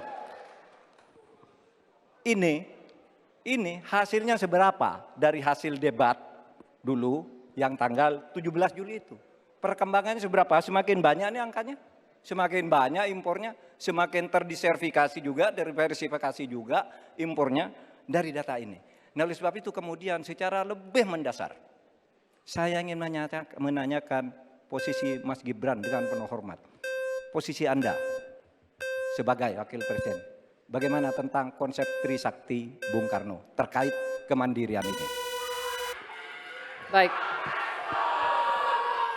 Selanjutnya kami persilakan cawapres nomor urut 2 Bapak Gibran Rakabuming Raka untuk merespon tanggapan dari Bapak Mahfud MD. Waktunya 1 menit Pak, dimulai dari saat Bapak berbicara, silakan. Terima kasih Prof. Mahfud untuk evaluasinya. Sekali lagi saya mohon maaf jika ada kata-kata saya yang salah. Tapi sekali lagi, ini harus kita evaluasi. Dan kita jangan memberikan narasi-narasi yang menakutkan kepada warga. Intinya adalah program-program yang sudah berjalan sekarang. Nomor 1 dan nomor 3 ini kan kompak, food estate gagal. Saya tegaskan sekali lagi Pak, memang ada yang gagal, tapi ada yang berhasil juga yang sudah panen. Misalnya di Gunung Mas, Kalteng, itu sudah panen jagung, singkong. Itu Pak, cek saja nanti ininya, cek saja datanya. Intinya adalah warga jangan diberikan narasi-narasi yang menakutkan, kita harus optimis Pak. Bapak-bapak ini adalah calon-calon pemimpin, harus optimis. Jangan memberikan narasi-narasi yang menakutkan kepada warga dan masyarakat. Waktunya masih. Baik, waktunya habis. Baik, waktunya habis. Cukup. Cukup, mohon kerjasamanya. Baik. Hadirin sekalian, kita akan masuk ke sesi tanya jawab yang terakhir, yakni calon wakil presiden nomor urut 1, Bapak Muhaimin Iskandar, dan calon wakil presiden nomor urut 3, Bapak Mahfud MD. Bapak Muhaimin, waktu Anda bertanya 1 menit dimulai saat Bapak berbicara. Silakan. Prof. Mahfud yang saya hormati, calon wakil presiden, bahwa kita saksikan hari ini, 9 tahun terakhir ini ya, kerusakan iklim, lingkungan hidup yang mengkhawatirkan, kemudian bencana ekologis, banjir, longsor, dan berbagai keadaan sulit lainnya terjadi. Ini bukan main-main, ini serius. Nah, kalau mau jujur, kiamat makin dekat ini. Kok dianggap biasa-biasa saja, gimana Pak Mahfud? Karena itu saya ingin menyampaikan data-data penting nih, catatan saya ini. Konflik agraria semakin banyak dan tidak diatasi. Petani kita semakin kurang memiliki hak atas akses lahan. Bahkan banyak yang masih 17 juta di bawah setengah hektar. Ini bukan soal nakut-nakuti, ini fakta yang harus kita atasi. Bagaimana menurut Pak Mahfud? Apakah ini kesalahan visi atau kesalahan kepemimpinan? Baik, masih ada waktu? Cukup? Oke, terima kasih. Selanjutnya kami persilakan kepada calon wakil presiden nomor urut 3, Bapak Mahfud MD untuk menjawab. Waktu Anda 2 menit, Bapak, silakan. Ya. Data yang disampaikan Pak Muhaimin tadi sudah saya sampaikan di dalam opening speech. bahwa konflik agraria, Pak, di kantor Polhukam saja, itu sekarang 2.587 untuk ini. Apa? Untuk masalah Polhukam saja, belum yang laporan ke polisi, belum yang laporan ke BPN dan sebagainya, itu bisa puluhan ribu. Artinya data itu saya benarkan dan sudah saya katakan lebih dulu, sejak tadi.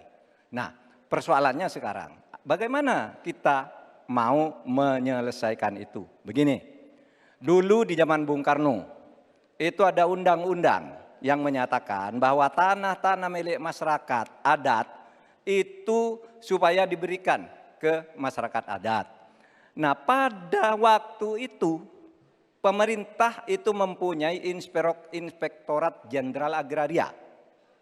Inspektorat Jenderal Agraria ini mengeluarkan KINAK namanya. Keputusan Inspektur Agraria yang menyatakan bahwa tanah adat milik si A si B diberikan kepada masyarakat adat, kepada pemilik masing-masing. Nah, tetapi sesudah zaman Orde Baru muncul BPN. Sehingga dikatakan bahwa yang disebut sebagai produk KINAK itu bukan bernilai sertifikat. Sehingga menjadi mentah lagi, Pak, persoalannya. Jadi tumpang tindih sertifikat. Pada saat KINAK itu dikeluarkan, itu secara hukum sah. Tapi begitu ada Orde Baru, itu harus bentuk sertifikat dari BPN.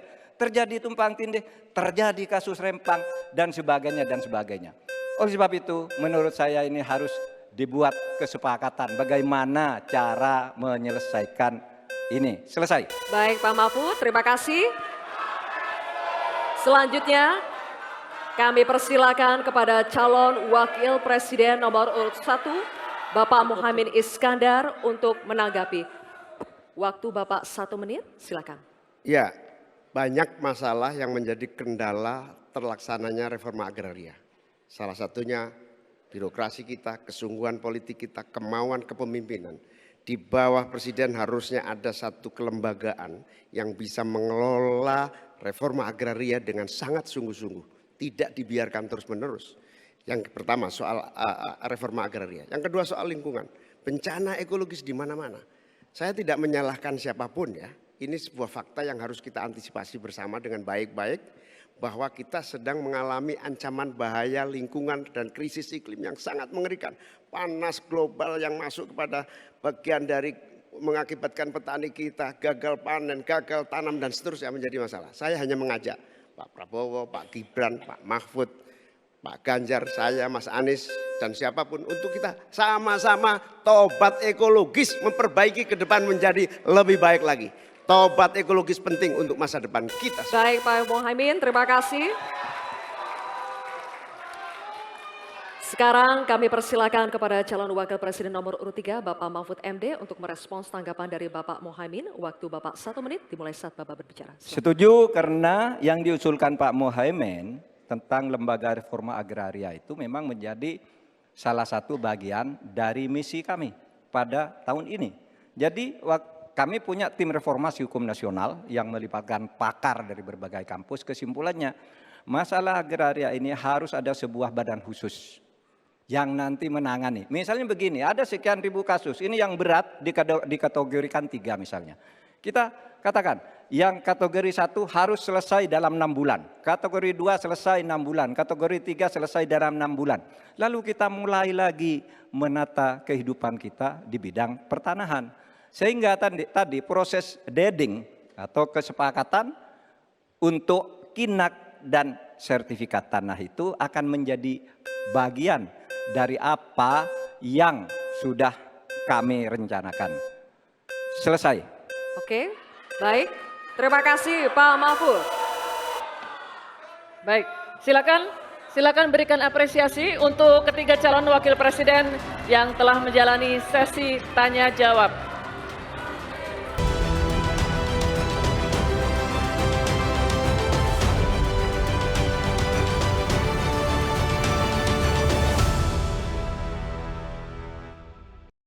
Bapak Ibu sekalian, segmen ke-6 adalah segmen terakhir di debat kali ini. di mana para calon wakil presiden akan menyampaikan closing statement atau pernyataan penutup. Untuk itu kami undang kembali ketiga calon wakil presiden untuk kembali menuju podium masing-masing. Silakan.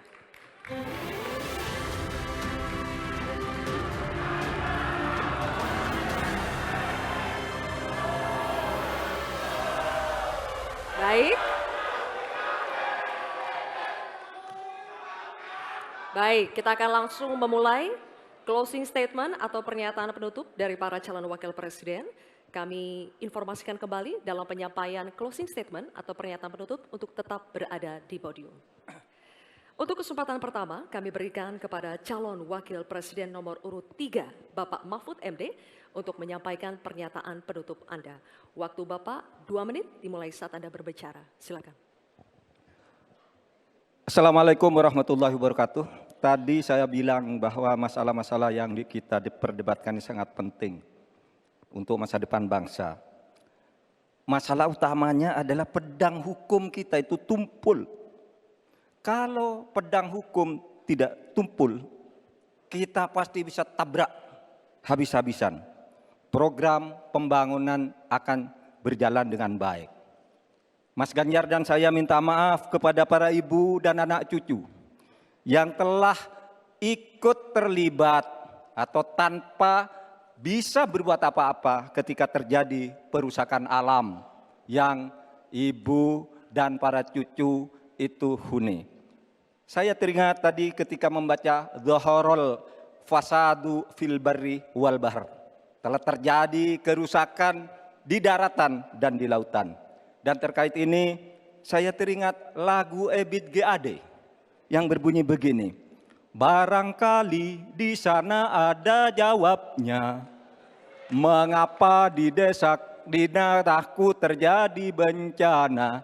Mungkin Tuhan mulai bosan melihat tingkah kita yang selalu salah dan bangga akan dosa-dosa dan seterusnya. Itu bukti kerusakan lingkungan, pesan kepada kawan. Saudara, kami berjanji bahwa kami akan kembalikan secara bertahap hak rakyat dan untuk ibu-ibu dan para anak cucu. Kita akan tagih dunia internasional untuk membayar hutang-hutang yang telah merusak pembangunan. Sebagai santri NU saya ingin mengutip dalil Gus Dur, tasarruful imam ala ru'yah manutun bil maslahah, tugas pemerintah terhadap rakyatnya adalah kesejahteraannya. Selesai. Baik, terima kasih Bapak Mahfud MD. Baik, selanjutnya kami beri kesempatan bagi calon wakil presiden nomor urut 1, Bapak Muhaimin Iskandar untuk menyampaikan pernyataan penutup. Pak Muhaimin, waktunya 2 menit dimulai saat Bapak berbicara. Silakan. Inti dari pembangunan berkelanjutan adalah tidak ada satupun yang ditinggalkan. Dari petani, peternak, nelayan, masyarakat adat, dan seluruh kelompok-kelompok rentan lainnya. Pembangunan berkelanjutan jangan diabaikan, malah ngurusi kekuasaan yang berkelanjutan.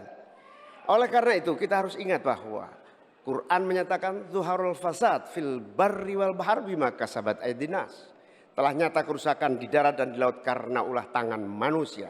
Bahkan Paus Fransiskus juga mengingatkan kepada kita semua, posisi yang agak rawan masa depan kita. Kita harus melakukan taubat ekologis. Taubat itu dimulai dari etika. Sekali lagi, etika. Etika lingkungan dan etika pembangunan. Jangan ugal-ugalan, jangan ngangkangi aturan, jangan sembrono, ojo sakarepe dhewe.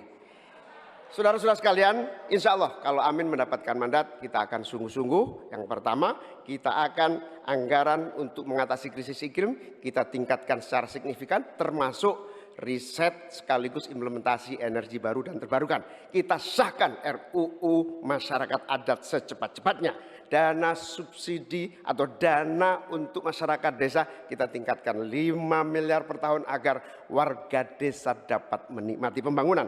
Yang selanjutnya kita juga akan teruskan subsidi BBM untuk masyarakat miskin, petani, nelayan miskin, dan kelompok rentan lainnya.